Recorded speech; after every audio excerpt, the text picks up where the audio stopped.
coming along with story time with me. I hope you love this book as much as I do. It finally started to snow around here, so I wanted to share a book of winter poems and some snow at our house. Come along. Today is February 17th, and this is the first snow of winter at our house. This is the kind of snow that I really love to watch from the window and cuddle up reading a book. It's beautiful to look at and very quiet. And Connor is shoveling the driveway, so I am counting my blessings. I just get to peek out into it while he shovels. Happy winter. Hi. Hello. What you doing, bud? I'm playing in the snow. This is what 5 hours later of snowfall looks like. Have you made lots of snow angels, Ladybug? I made a bed. Oh, cool. I made lots of snow angels, and I'm making a snowman right now. Oh my gosh, go have fun. I'll get a picture of the snowman when it's done. Lots of snow. We have probably 8 inches back here. Welcome, winter, on February 17th. Who's this, Ladybug? This is David. Well, hello, David. Hello. He's pretty cute. Man, these flakes are ginormous. Yes. Are you having fun playing in the snow? Yeah. See what your brother's doing. You playing baseball? Yeah. Cool. Have fun, you guys. Thanks. I love you.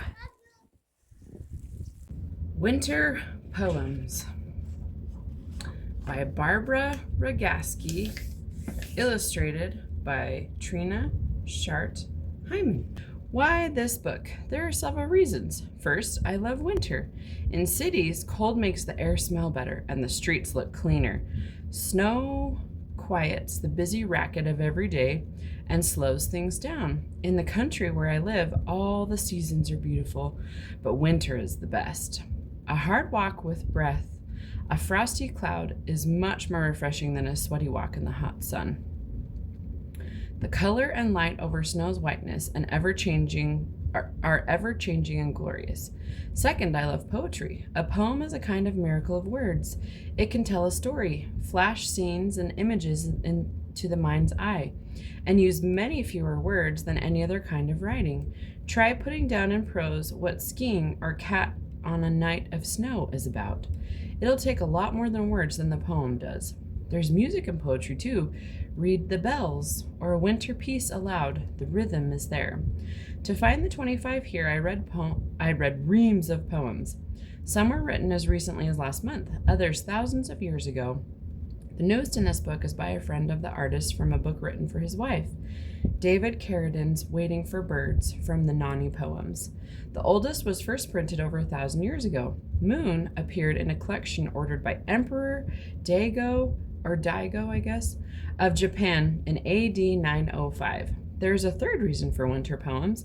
As far as Trina Hyman and I knew, there was no collection of poetry about winter that did not mention Christmas or Hanukkah, or for that matter, New Year's Eve. In other words, there was no non-sectarian book for people with different religious calendars. We decided to fill the gap, and there you have winter poems. The illustrations are based on real things. The house is where Trina Hyman and I live. That's how the land and sky look in winter. The big dog is Jerry. The smaller one is Ben. Petey is the cat. The sheep outside are Emily, Oscar, Erwin, and Pinky.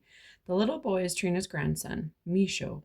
The young woman is his mother, Trina's daughter, Katrine, and the man is Katrine's husband, Eugene. I am Greasy Joan at the sink in A Merry Note. Trina walks with the dogs and sometimes with me throughout. She holds the bucket in a patch of old snow. We both hope that the poetry and art and winter poems bring to you as much enjoyment and delight as they have brought to each of us. Barbara Rogosky.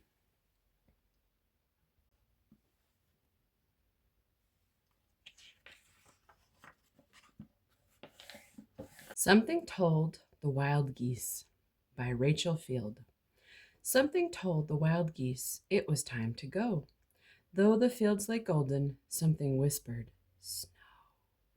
Leaves were green and stirring, berries luster glossed, but beneath warm feathers something cautioned. Frost. All the sagging orchards steamed with amber spice, but each wild breast stiffened at remembered ice. Something told the wild geese it was time to fly. Summer sun was on their wings, winter in their cry. Aren't these pictures beautiful? I really love the art in this book. Oregon Winter by Jean McGahey. The rains begin. There is no summer rain. This is no summer rain, dropping the blotches of wet on the dusty road. This rain is slow, without thunder or hurry. There is plenty of time. There will be months of rain. Lost in the hills, the old gray farmhouses hump their backs against it, and smoke from their chimneys struggles through weighted air. The sky is sodden with water. It sags against the hills, and the wild geese, wedge flying, brush the heaviest cloud with their wings. The farmers move unhurried. The wood is in. The hay has long been in. The barn lofts piled up to the high windows, dripping yellow straws. There will be plenty of time now, time that will smell of fires and drying leather and catalogs and apple cores. The farmers clean their boots and whittle and drowse. Doesn't that look like a nice barn to hang out in? The cat looks very happy. I Heard a Bird Sing by Oliver Herford. I heard a bird sing in the dark of December, a magical thing and sweet to remember. We are nearer to spring than we were in September. I heard a bird sing in the dark of December. Moon. This is an anonymous Japanese poem. The moon hangs up at night. Her beams are cold and bright. Seeing her shadow low, the water's frozen now. A Merry Note by William Shakespeare. When icicles hang by the wall, and Dick the shepherd blows his nail, and Tom bears logs into the hall, when milk comes frozen in the pail, when blood is nipped and ways be foul, then nightly sings the staring owl, to-wit, to-woo, a merry note, while greasy Joan doth keel the pot. When all aloud the wind doth blow, and coughing drowns the parson's saw, and birds sit brooding in the snow, and Marian's nose looks red and raw. When roasted crabs hiss in the bowl, then nightly sings the staring owl, to-wit, to-woo, a merry note, while greasy Joan doth keel the pot.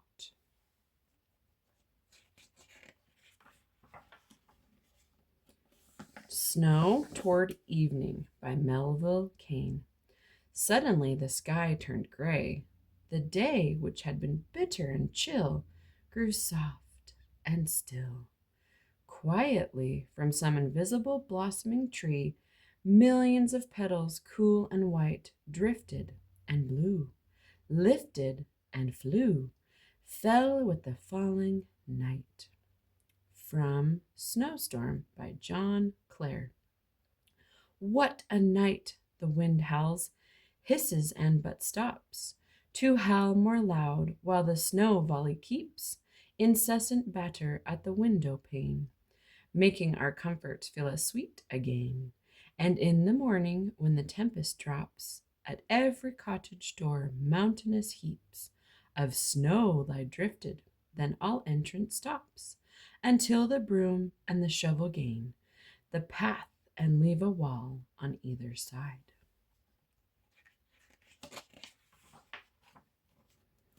From Snowbound by John Greenleaf Whittier.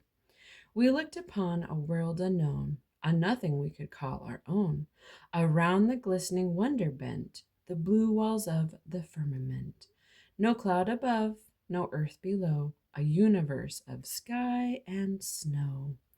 The old familiar sights of ours took marvelous shapes.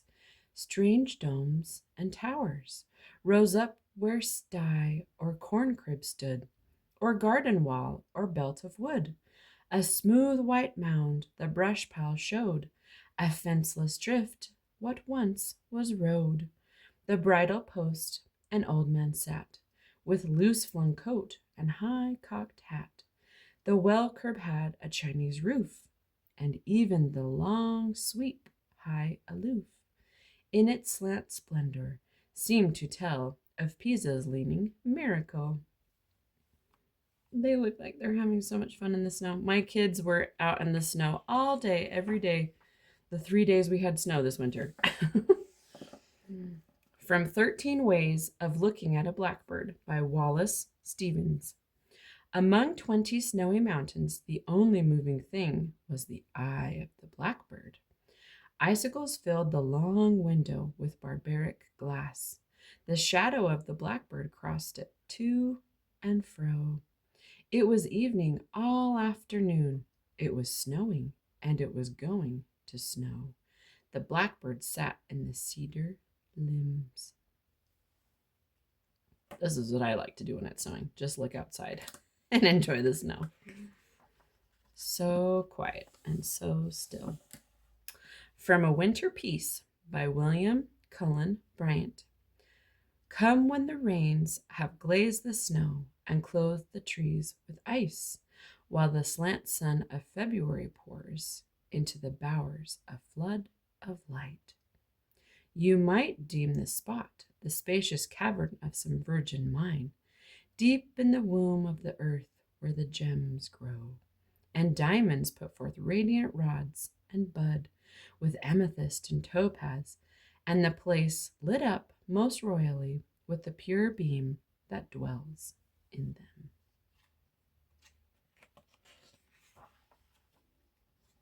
The Germ by Ogden Nash.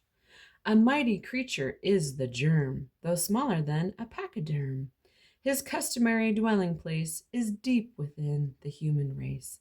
His childish pride he often pleases by giving people strange diseases. Do you, my poppet, feel infirm? You probably contain a germ. Cat on a Night of Snow by Elizabeth Coatsworth. Cat, if you go outdoors, you must walk in the snow. You will come back with little white shoes on your feet, little white shoes of snow that have heels of sleet. Stay by the fire, my cat, lie still, do not go. See how the flames are leaping and hissing low. I will bring you a saucer of milk like a marguerite, so white and so smooth, so spherical and so sweet. Stay with me, cat. Outdoors, the wild winds blow. Outdoors, the wild winds blow. Mistress, and dark is the night. Strange voices cry in the trees, intoning strange lore. And more than cats move, lit by our eyes' green light, on silent feet where the meadow grasses hang hoar. Mistress, there are portents abroad of magic and might, and things that are yet to be done. Open the door. Laughing Boy by Richard Wright. In the falling snow, a laughing boy holds out his palms until they are white. The Buck in the Snow by Edna St. Vincent Millay. White sky over the hemlocks bowed with snow. Saw you not at the beginning of the evening the antlered buck and his doe? Standing in the apple orchard? I saw them suddenly go. Tails up, with long leaps, lovely and slow, over the stone wall, into the wood of hemlocks, bowed with snow. Now lies he here, his wild blood scalding the snow. How strange a thing is death, bringing to his knees, bringing to his antlers, the buck in the snow. How strange a thing, a mile away by now, it may be, under the heavy hemlocks that as the moments pass, shift their loads a little, letting fall a feather of snow, life looking out attentive from the eyes of the doe. From the Bells by Edgar Allan Poe. Hear the sledges with the bells, silver bells. What a world of merriment their melody foretells.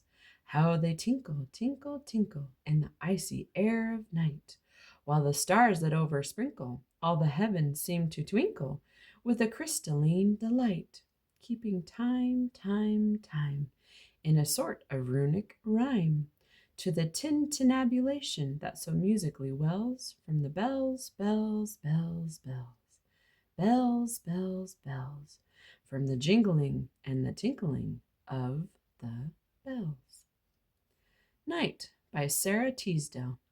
Stars over snow, and in the west a planet, swinging below a star. Look for a lovely thing, and you will find it. It is not far.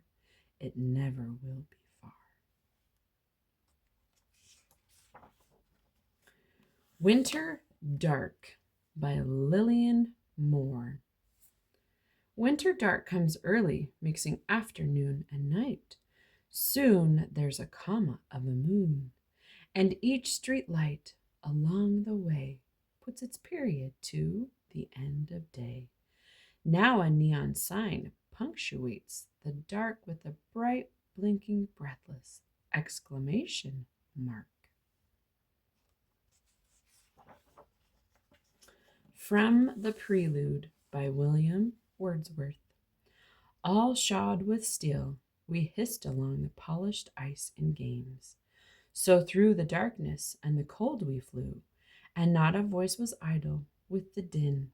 Meanwhile the precipices rang aloud, the leafless trees and every icy crag tinkled like iron, while the stars eastward were sparkling clear, and in the west the orange sky of evening died away.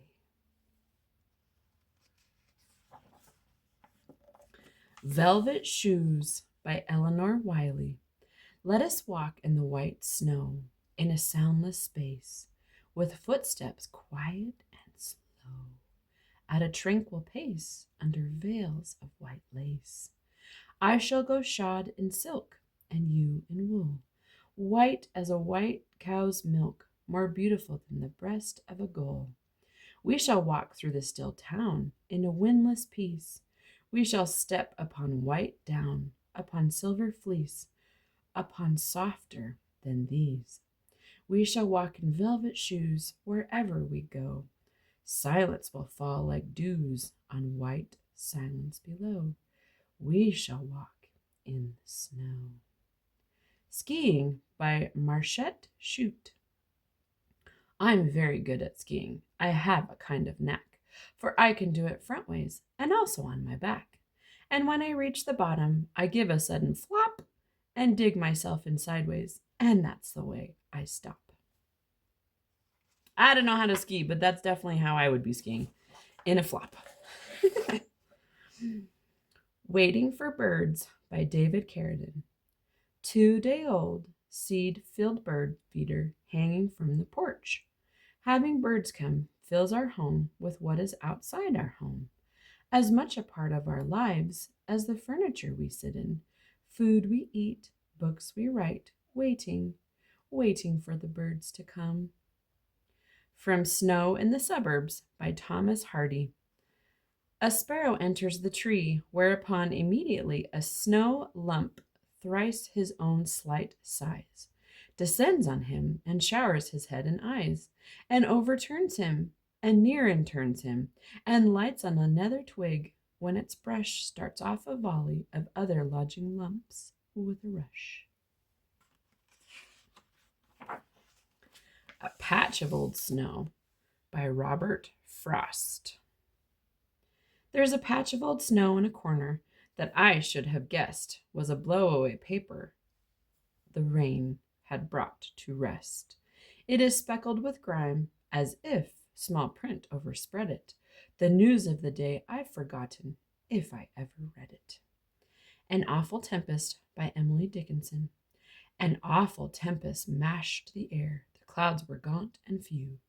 A black as of a spectre's cloak hid heaven and earth from view. The creatures chuckled on the roofs and whistled in the air, and shook their fists and gnashed their teeth and swung their frenzied hair.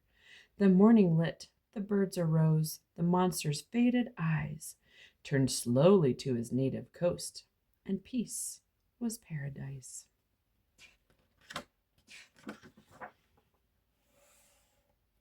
From Blossom Themes by Carl Sandburg. Late in the winter came one day when there was a whiff on the wind, a suspicion, a cry not to be heard, of perhaps blossoms, perhaps green grass, and clean hills, lifting rolling shoulders. Does the nose get the cry of spring first of all? Is the nose thankful and thrilled first of all? I hope you enjoyed that book. Winter really is a time to pause and to slow down, and you know that spring is going to come right around the corner. So take the time to rest and ponder and enjoy the quiet of the snow. Happy reading!